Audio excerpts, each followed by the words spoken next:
don't want a good shot, and you got it. Look, Dev, after the Prograis fight, you talked about, I want to move up to 147. I want to be a welterweight, right? This is a huge fight, one of the biggest fights in boxing, but there are a few others.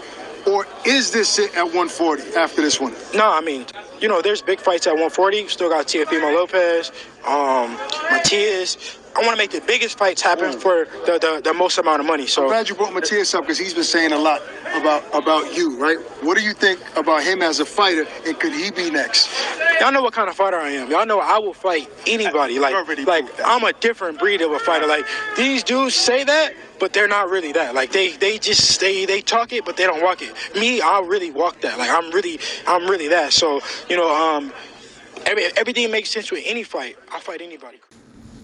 So that was Devin Haney speaking right after the press conference in New York between him and Ryan Garcia for their upcoming fight April 20th. He was asked about Subriel Matias, and I touched on Matias in a few videos already regarding the other champions at 140 pounds.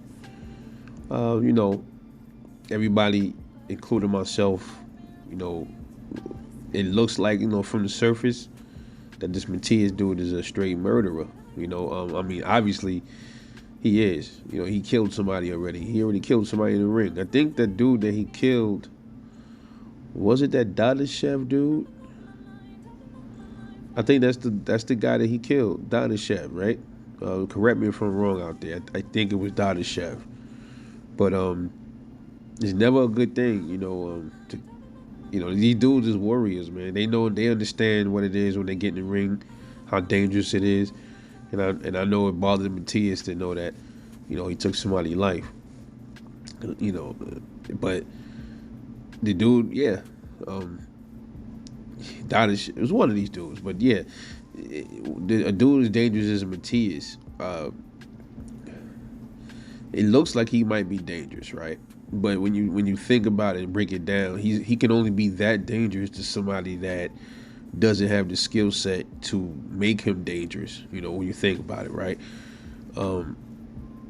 I can't find that fight anywhere. I have to go back and try to look for it. It looked like they scrubbed it, like trying to scrub it off of the internet. But you can only assume that the defense just wasn't there for the person that died. And it's going to be different when Matias gets in the ring, if he does with Devin. There was already a speculation that Matias' team, they act like they didn't want the fight. Because Bill said, look, we offered them $4 million. I mean, they offered us, they wanted $4 million to fight Devin. We was like, bro, that's a little too much. My opinion on that is, he's a champion, man. He's a champ. I don't think he deserves $4 million yet, but I mean, this is a unification bout. I think that might be a little different because, like, he do hold a belt. He holds a belt. Devin holds a belt. Obviously, when it comes to Matias, Devin's the A side. $4 million guaranteed. Some might say it's a little excessive. But when you think about it, man, I mean, a lot of dudes when they fight, a lot of fighters, man, before they become real big champions on big platforms, like, they're not making a lot. Then when they get that one opportunity, they just, they shoot up. Remember how, like, Floyd, when he's about to fight Oscar De La Hoya, that did it for him right there. And I mean, he wasn't making nearly as much as he was making before he fought Oscar De La Hoya. You know what I mean? So it's kind of like, I think I look at it the same way with Matias. $2 million, he hasn't never made that in any fight.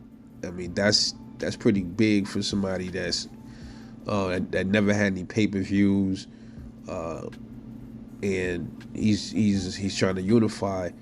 But I wouldn't even be mad at Matias getting $4 million though.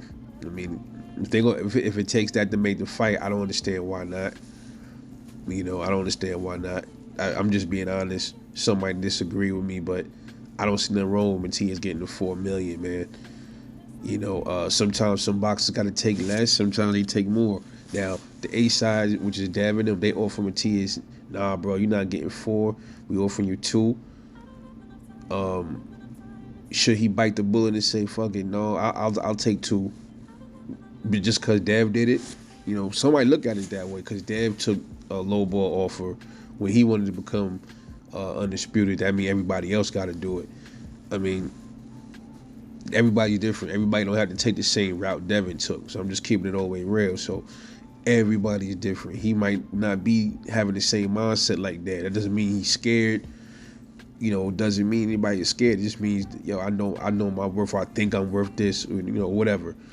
And then that's for up to the big wigs to decide to sit down at the table and break down numbers and all that shit. Man, I don't really like fucking talking about shit like that, but it is what it is. I don't see 4 million as being too much.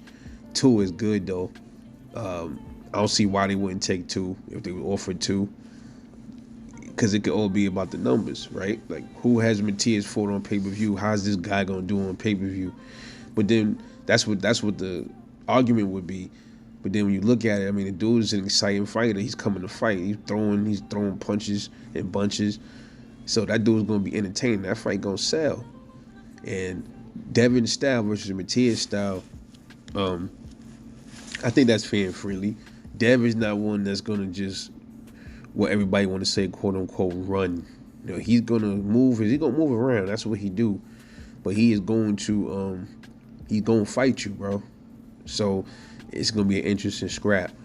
I don't know if Matias could handle that, bro. He never been in there with nobody that moves like Devin, and Devin never been in there with a puncher like Matias. So it's like it's a few unknowns with that fight. Yeah, I gotta watch a few more fights from both of them.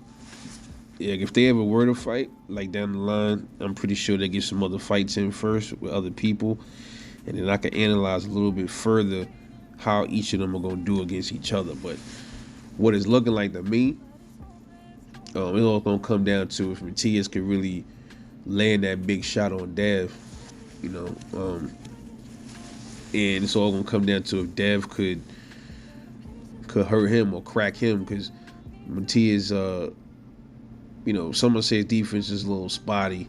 I think it's a little iffy. He comes forward a lot and he'll eat punches, but against somebody that move like Dev, that probably not gonna be a good idea for Matias to do that. To keep eating Devin's punches while Dev is countering him and moving. Dev just gonna end up outpointing him to the win. So we have to see how that turns out, man. I would love to see it. Devin, he kind of glanced over it a little bit, but he telling you like what it is. Dudes don't really want it. I'm thinking he talking about Matias, because he's like, dudes act like they want it, they really don't. I'm the one that's really like that. I'm making the big fights, and it appears to be the case. But we'll see when they get in the ring. I mean, it should. Dudes got belts. I want to see these dudes unify, man. And I don't think Devin's gonna duck that smoke. They both champions, and Dev, he talked about T.O. He want to get the belts, from. I'm gonna tell Dev like this. Dev, if you listening, you probably not listening to Little Old Rebel Life. But T.O. ain't fighting you, homeboy. He's gonna keep away from you at all costs. He don't like fighting dudes that can move, bro. You are not a match made in heaven for Teofimo Lopez, man. So only way, Dev, if you're gonna be undisputed, if T.O. drop that belt and get it to somebody else, bro, that's willing to fight you. T.O. ain't fighting Devin, bro. And if he did, I will give him the utmost respect, but I don't see it, especially after the fight he just had. The fight with Jermaine Ortiz kind of like taught me a lot about Teofimo Lopez, man. He might be at a 3 strikes you out shit policy when it comes to movers. He like saying no more Ortiz, strike 1. Jermaine Ortiz, strike 2. And Devin Haney, strike 3, you're out. You probably like, he might roll, he might try to take another swing at the ball. When it comes to movers, Dev might be that one. Hopefully, if he stud up. But I can't see it, man. He might be on some strike 2 shit and be like, strike 2, I'm out. I'm not doing no more fucking movers. I think T.O. fight Matias before you fight Devin, man. Real shit, but that's just my thing. Anyway, let me know what you think about Devin Haney pretty much saying he'll take the Matias fight. If it makes sense, let's go. I'll catch y'all later on the next one, man. And I'm out.